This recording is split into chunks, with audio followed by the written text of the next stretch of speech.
Welcome to More or Less. Thanks for having me. Please introduce yourself to the humans. Oh, well, my name is Drake Livingston. I'm from a city called Denton, Texas, and I make a little music. Where on the map is Denton, Texas? If you go up like 30 minutes from Dallas, Okay. like northwest, quick drive. How did you feel about growing up in Texas? Slash, do you rep Texas with pride? I love the food.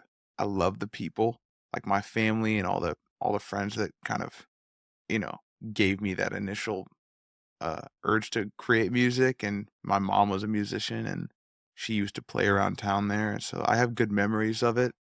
I don't miss the whole 100-degree summer Yeah. thing. So when was the first time you saw snow? This is such a No, no, random it's thing. not random at When all. was the first time you saw I snow? that was actually a profound moment in my life. I was in kindergarten, and it was near Christmas, and we were watching, I think, like, Cinderella on the TV because the day was ending early because they were like, "It's snowing so hard, the kids gotta go home," and I remember yeah, I must be like 5 or 6 or whatever age you are when you're in kindergarten, and we went home, and we used to have this, like, tiny little patch of land in our backyard, and me and my brother, like, it was just enough of a pitch to sled down, like, 15 feet, and it was just one of the most glorious, like, core moment, core memory, like, Oh. embedded, and I think about that a lot, uh, but yeah, strangely, I actually remember that.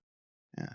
Oh. So despite the 100-degree weather, you did experience snow. Maybe I only remember it because it's one of the only memories of it not being at 100 degrees and Yeah. unbearable and unlivable at all times, yeah. That's probably true. There's something to that. Yeah, yeah, the contrast of it, for sure. And how are you feeling in this moment, more or less? More or less, I feel great. Yeah? Yeah, In this moment, what is one thing you need more of, one thing you need less of? I think I need more I always feel like I need more time. That's just the constant theme in my life, like, I always feel like there's never enough time to do all the things that I love, which makes me feel lucky because I love so much about life, and I'm lucky to have that many things that I love that I want more time to do them, um, and so I guess the opposite of that is the sense of, like, I want less, um, almost less options, almost sometimes less, uh, decisions and choices, which is so funny because when I was younger, all I wanted were options and choices and Yeah. paths and new stories to open up, but now it's like, I know what I wanna do and I know what I love, and I almost just wanna narrow back in on those things that make me feel that way, you know what I mean? Can you identify or do you remember a time where it felt like that in between of just having enough time to harness what you love versus like the Yeah, world was at your fingertips? it's a great question. The last time I recall really feeling that way was high school. I went to an interesting school where we only went to class 3 days a week, so I know, it was Is that nice. legal? Good question. We 3 should days a week? should we should call up Texas and ask him how I that mean, I really guess if checked out. anyone's gonna do 3 days a week, it's Texas, but Right. wow. But it was, like, so much fun because I was never that good of a student, but there was occasionally some subjects that would interest me, like history really Mhm. interested me and that kinda stuff, and after school, which also our school ended earlier than the public schools would, so I would be out of class by 2:30, and I remember Monday, Wednesday, and Friday when I would get to school at 8 AM, and the entire day, I would just daydream about what I would make when I got home. Like, I didn't know how to really write music, I couldn't score, I was never classically trained or anything, but I would have these melody ideas in class, and I would sit there and I would write out the relative intervals between the notes and the time and kind of came up with my own system of codifying it, Mhm. just so when I got home, I'm like, this is before I didn't even have a good iPhone back then that could record voice notes, so I was just hoping I could look at it and be like, "Oh, I know what I was trying to Yeah, do like there." your own little language. But it was back then when I had, like, 3 PM to 3 AM was just the world just, like, unlocked, and I felt like I could just create. I could make beats, I could write songs, I could just focus on that thing that I was discovering that made me feel kind of for the first time, like, fearless, like, invincible, and nothing had ever done that for me. And so for years, it was that push and pull of like that 3 days a week for 7.5, 8 hours, I was like, oh, just just kind of tapping my foot and occasionally tapping into what's going on in class, but then most of the time not really thinking about it, and then getting home and just getting to be creative. And then those off days when we were supposed to do homework on Tuesday and Thursday, and more often than not, I would make music all day until like midnight. And then Tuesday and Thursday, I'd like scramble on Spark Notes or whatever to don't do that. It's not be a good student, but I was not. And so, I would get the work in. But yeah, that's the last time it felt like the sky was just totally clear. Right. But then there's also beautiful things about the sky not being totally clear, because the trade-off of a little more noise is I get to look out at crowds of 1,500 people all across Europe singing songs that I wrote during lunch break in high school. So, it's kind of it's a crazy other side to the coin, I guess. How do you feel about your creative process now, given back then you had all the time in the world? Yeah. And now I talk to so many artists that's like, I have, 3-hour session here, 3-hour Right. session there, and you're kind of there's more structure to it of Yeah, you're yeah, yeah. given time to do that versus when you were giving yourself permission to do it from those 12 hours. Yeah. So how has that shifted your process? I feel like it's gotten so much more multi-dimensional, and there's a lot more trust in it. And it's honestly a lot more fun than it used to be. Because when I was younger, the stuff that came naturally was the technological side of it, was learning mixing and production and trying to my initial obsession was trying to recreate songs I loved. Like I would put my headphones on and I would listen to whatever it was. I would listen to like the Jeff Basker and Jack Antonoff productions on the Mhm. fun songs, or I would listen to Queen, or I would listen to John Bellion or J. Cole, and I would just listen to how the sounds would interact with each other and how they would tell stories, and it would be a very beautifully written song, but then also just sound so good. Like their vocal chain and the way it was mixed was so good. And so back then, my creative process was honestly a lot more frustrating, because at the same time as I was trying to get this stuff out of my heart and write songs, I was also like tinkering and trying to figure out, why does my stuff sound so bad compared Teaching yourself to in that their same stuff? moment, yeah. So it was kind of 70-30, get stuff sounding good and radio level, because ain't no one gonna do that for a 16-year-old kid in Texas. And then 30, okay, get some stuff out on paper. And almost like the side mission was writing songs. And there was a point after like 6 years of that, not where I reached any level of like technical mastery, but to where the once you do enough of figuring out what you like to hear and how to do it, like the how, Mhm. it then all becomes about the why. And when the technology stuff got out of the way and I figured out what I really liked to create and how I could do that on a mixing level, on a production level, felt like everything just got out of the way and I could write songs. Oh, So that's kind of more where I'm at now, and why I really love creating now, because it's more fun than it used to be. Like, even though I don't have as much time to do it, I feel like I can just get in and I trust whatever ideas come. And I just kind of have this like weird muscle memory from all the tech stuff and learning kind of how to mix and produce when I was younger. sounds like you're more confident about it too, and just having that confidence apply to what you're doing.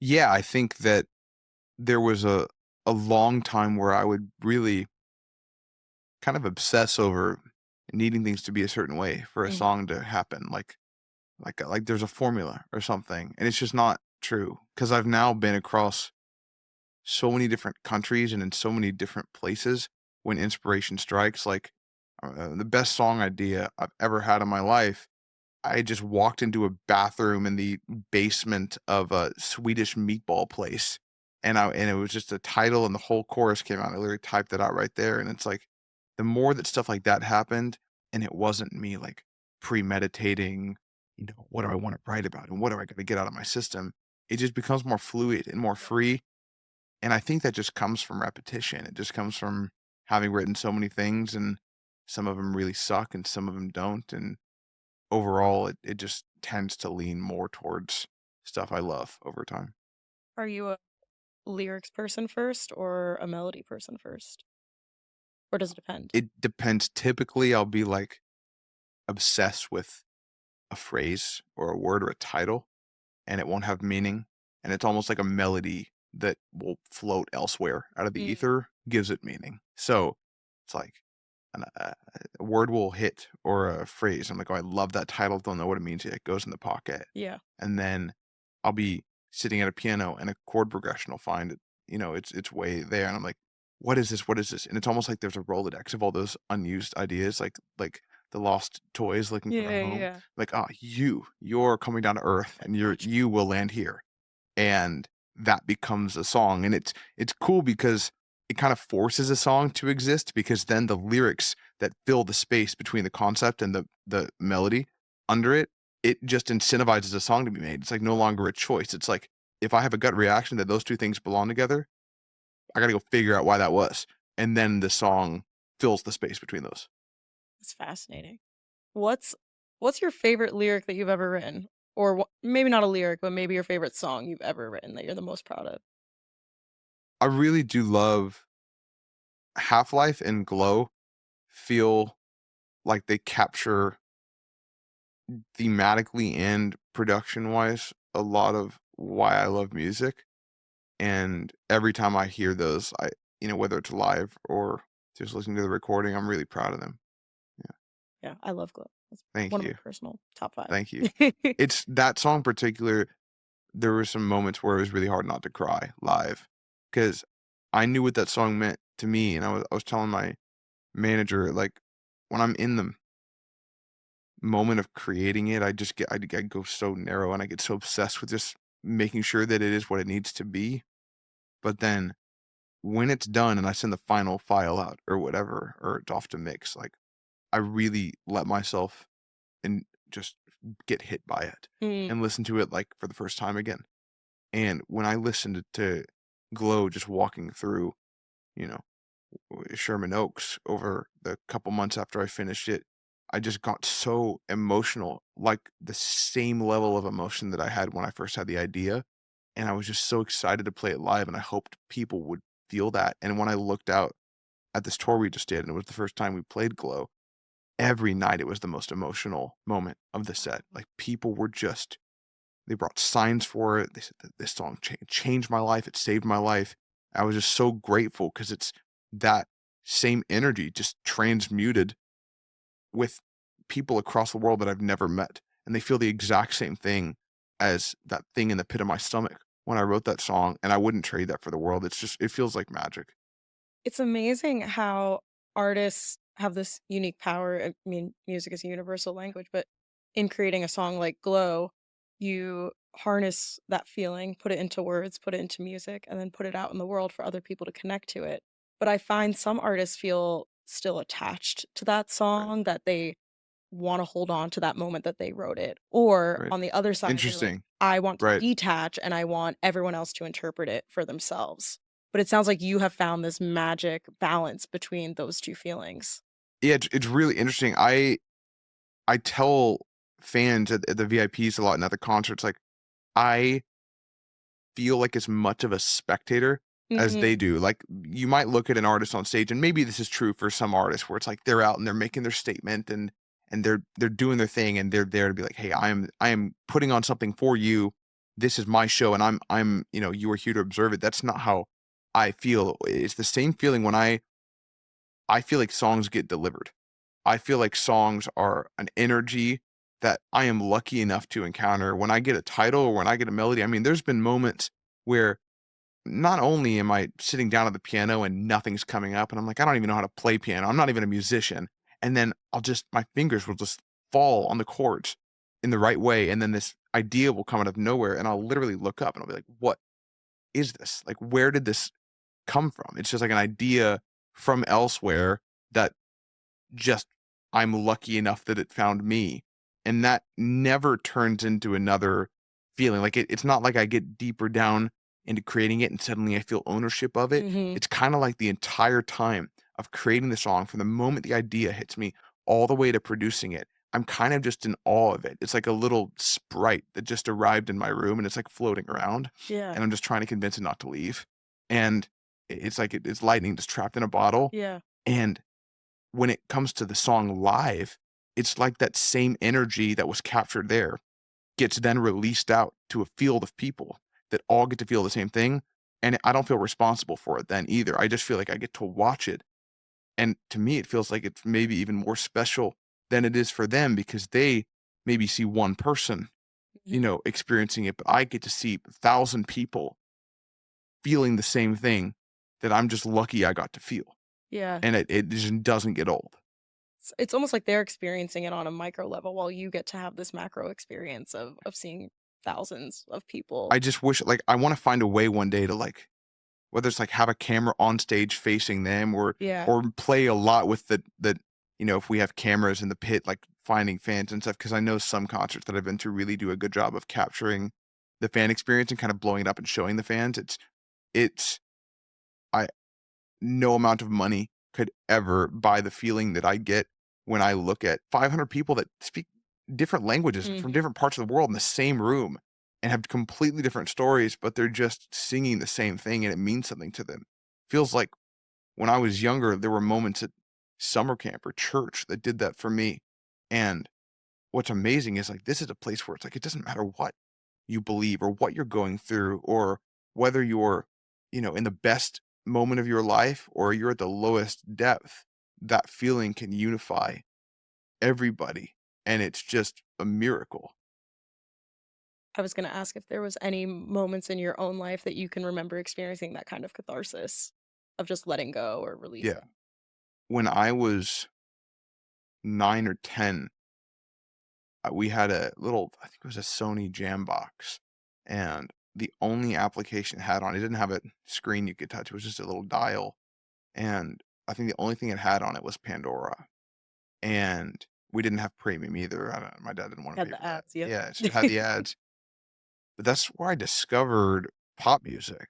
I had heard whatever my mom was listening to before that or whatever was on the radio, and mainly it was, like, KLTY, like, Christian pop or whatever was on, in the Texas radio stations, but that was the first time discovering pop songs and, like, you know, to some people, maybe it's classic songs and albums, and I always felt a little weird that a lot of the music I grew up on was really, you know, modern stuff and maybe not up to the same standard as older music, but when I would put on, like, Some Nights by Fun and that song came on in Pandora, I would just skip 10 songs. I would use all my skips Yeah, just you to had get back to skips. it and hear it again, and I just felt like there was so much adventure in music, and there were times where, when I was younger and I specifically remember a time where I was put on Focalin because I had so much just attention issues in class, and that Focalin made me depressed. I'd never felt Mhm. depressed in my life, and I was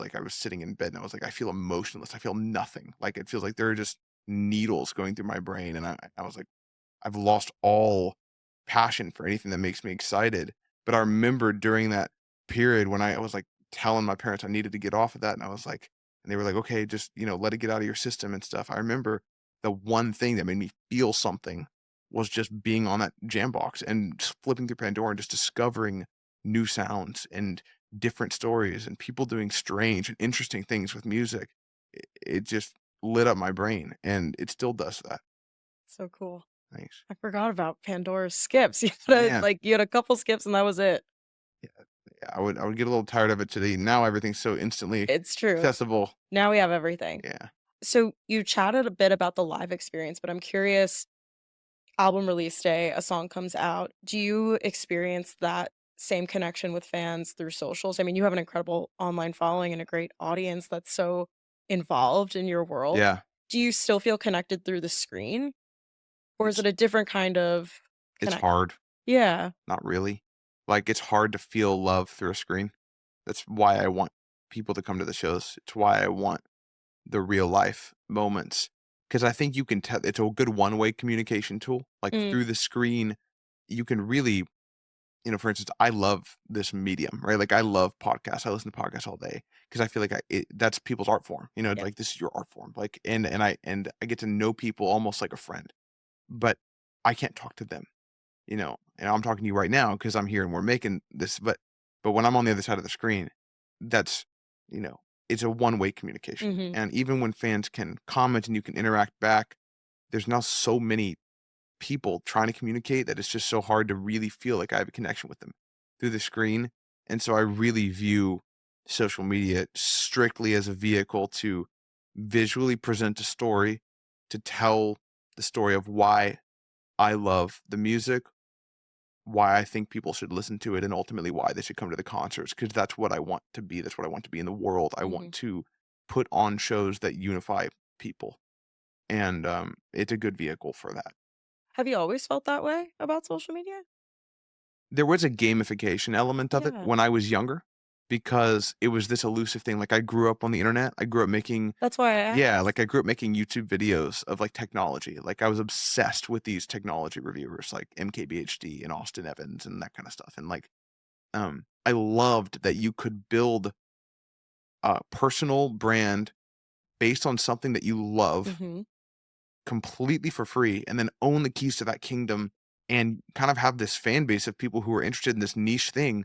But if it got big enough, it could really be a real career. Like that element of it was so magical and elusive for me. And I think that there are still so many industries where building the personal brand and using social media for that is the gold standard. And there's never been anything like it. It's a unicorn because there's no middlemen, there's no gatekeepers.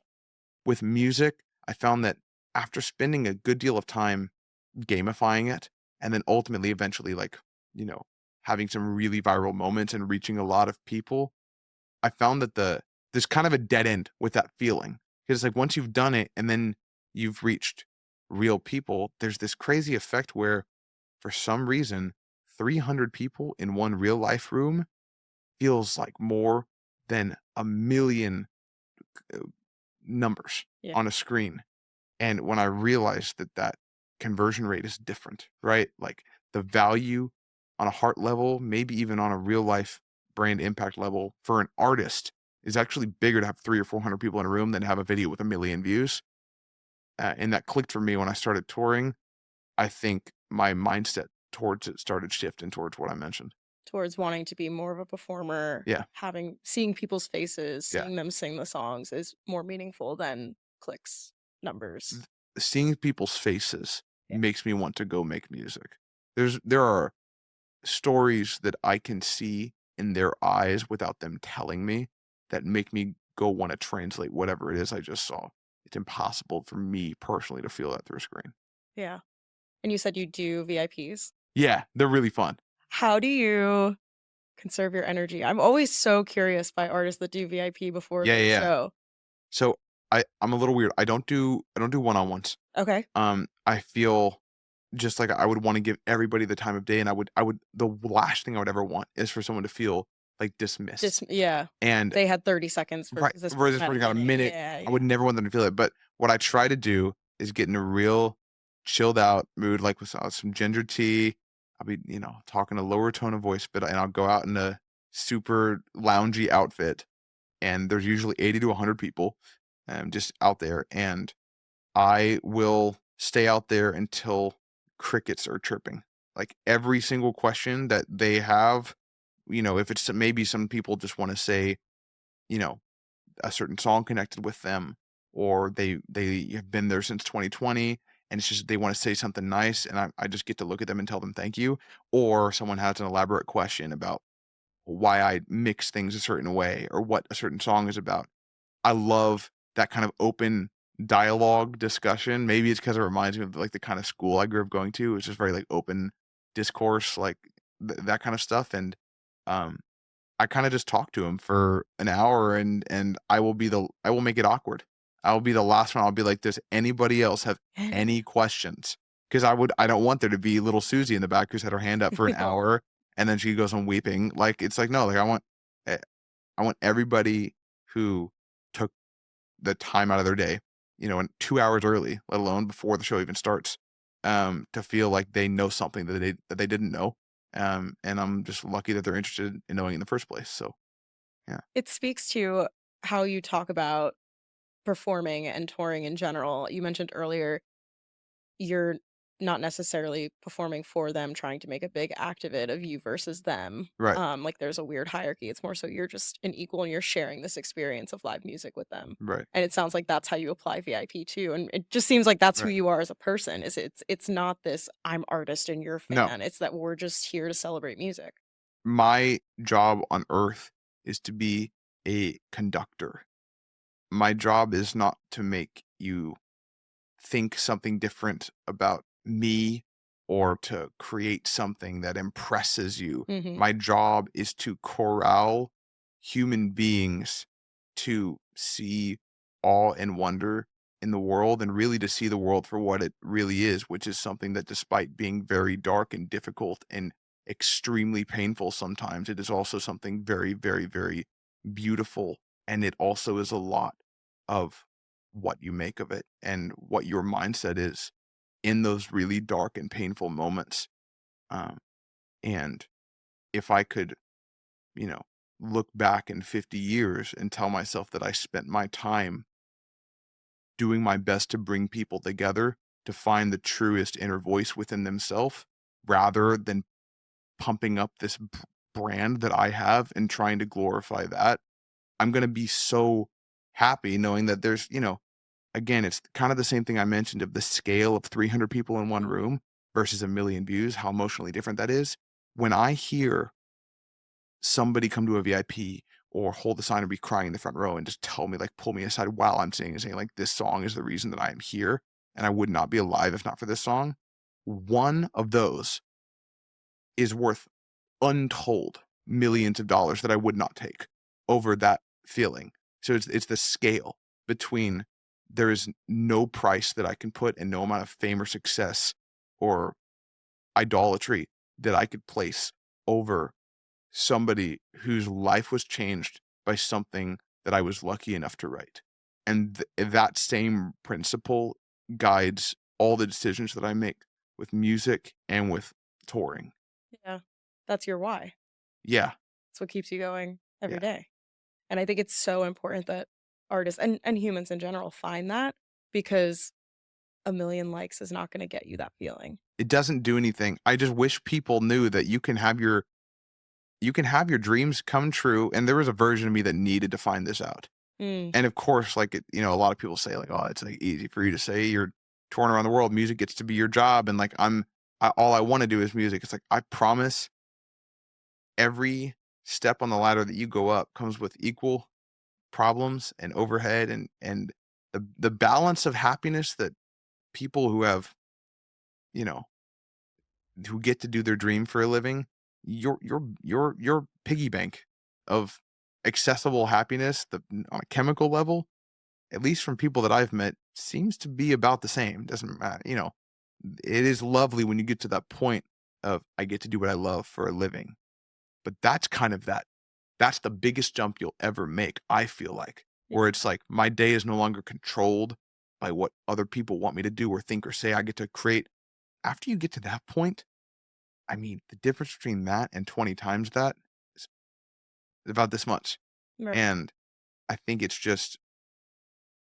why I care so much about trying to keep the why of it all at the center, because it's just as easy for me to get distracted by all the noise and the industry stuff and the potential whatever as anyone else. You know what I mean? yeah. So, with that note and weaving that through everything you do, this upcoming tour, this May and June in the US, Yeah. how do you how do you keep that why, that feeling, that little magic that you're talking about, Yeah. and you weave that into planning a tour on your terms? What does Yeah. that look like? It's a good question because I think you hear a lot about artists' mental health and when it comes Mhm. to tour, and you see a lot of tours get canceled and a lot of tours get postponed, and I used to not really understand that. I get it, Yeah. now. It's like it's it's not a natural way to live life. It's very fast paced. Your brain is kind of always in fight or flight mode. Parasympathetic nervous system is always kind of just on edge the whole time. And I think what I have found and what I'm really motivated to do is kind of push away as much as I need to in terms of extra more to keep the ability to do it for 30 years because I love it so much. I want to be able to do it for so long that it's like I want to protect whatever it is that allows me to get on a stage and do my best. And if that means I'm waking up in the morning every tour day and just walking in silence or listening to a podcast or a book or getting a workout in or finding a really good, place to get a bite that kind of food I like to eat. It's like I I don't think I grew up prioritizing self-care. Um and just the older I get, the more that I realize if I'm going to represent on stage what I believe, which is seeing life in a beautiful way, I have to live that in a quiet way, like, Mm. on my time. I can't not fill my cup and then go give and then go pour out a cup that I don't have full to people who are thirsty. You know what I mean? I have to be honest with myself about, "Hey, am I really staying inspired? Am I doing things that fill my cup up throughout the day, things that I enjoy, so that I can show up on a stage 9.5 hours from now and truly, honest to God, give everything that I have for the people that took the time to be there, right? And if the answer to that is, no, and I've recognized times where I push it and I'm kind of running thin, I'll make space for that. And it's hard sometimes, but it's worth it for me.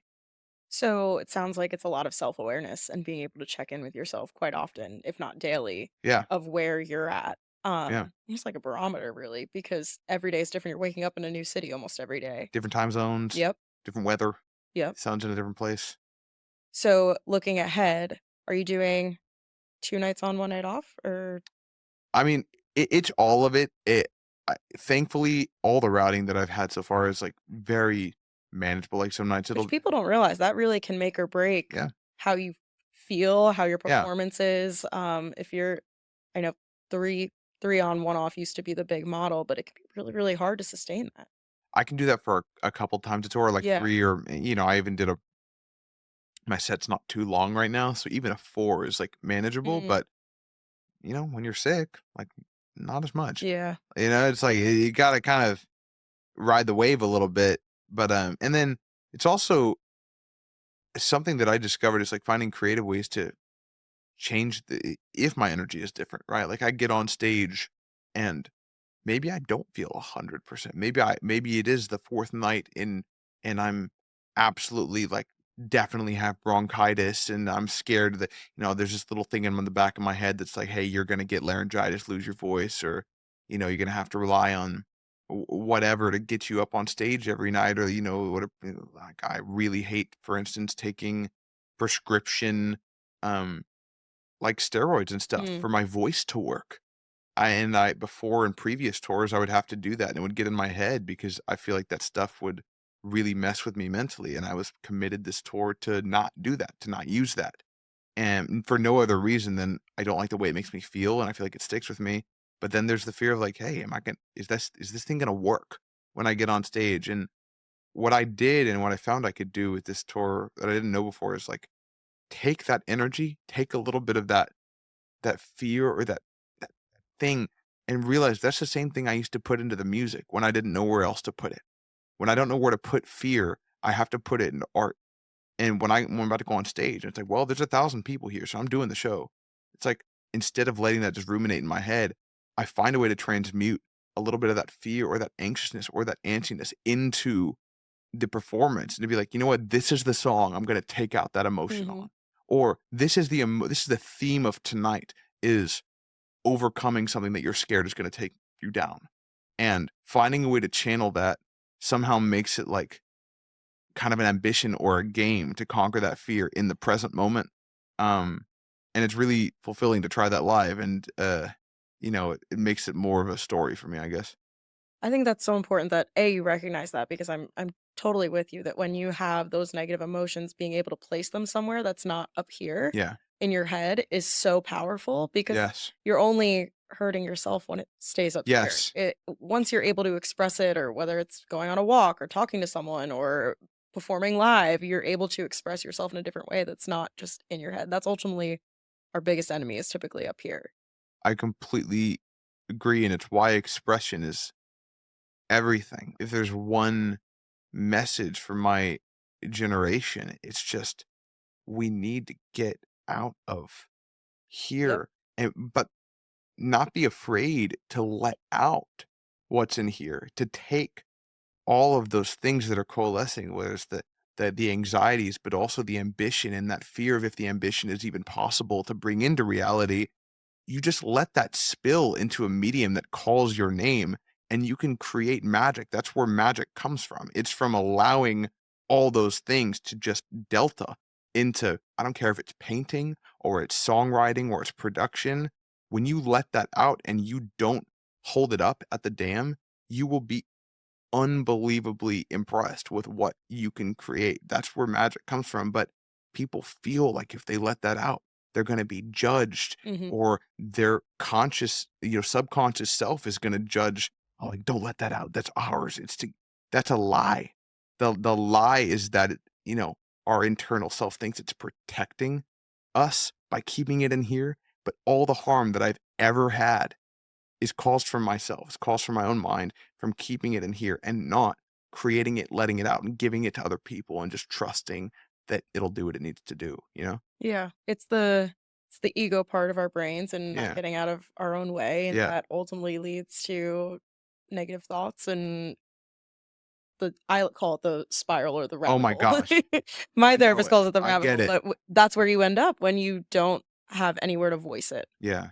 Um, but amen to everything you just The spirals, I've been there. Spiral is the enemy. Spiral is Yeah. the worst, and I think anyone listening or watching has Yeah. definitely been there. We've all been there, but like you said, it's where can you channel that? Where can Yeah. you place that makes you feel powerful, makes you Yeah. feel good? Because ultimately, we do have that inner magic inside of us. One of my therapists used to say, "Own your magic," and I got it Yeah. on a T-shirt because we all have magic inside of ourselves. It's just giving ourselves permission to let it shine, let it out, express Yes. it. But oftentimes, we will convince ourselves not to or Yes. talk ourselves out of it. Completely. I wanna close on, ways you take care of yourself today, this week. So you're in New York, different time zone. Yeah. What is one thing you've done either today or this week to take care of yourself?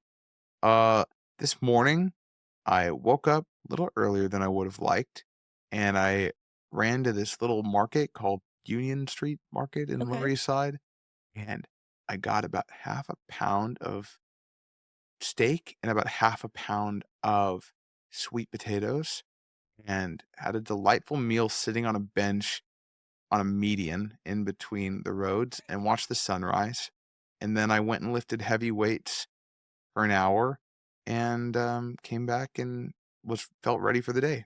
I'm boring, but that's about what Not this boring at morning looked all. like, yeah. Would you have done that at home? That's exactly what I woulda done at home, to the T. On the median and everything? Maybe not in LA, that sounds a little just in the middle of the 405, just evading oncoming traffic, but, something close to it. Amazing. Well, thank you for your time today, y'all. Livingston's deluxe album, The Story Continues, is now out. This is gonna be out like Oh, now. sick. But it's We're in the out now. future. Yeah, we're in the future.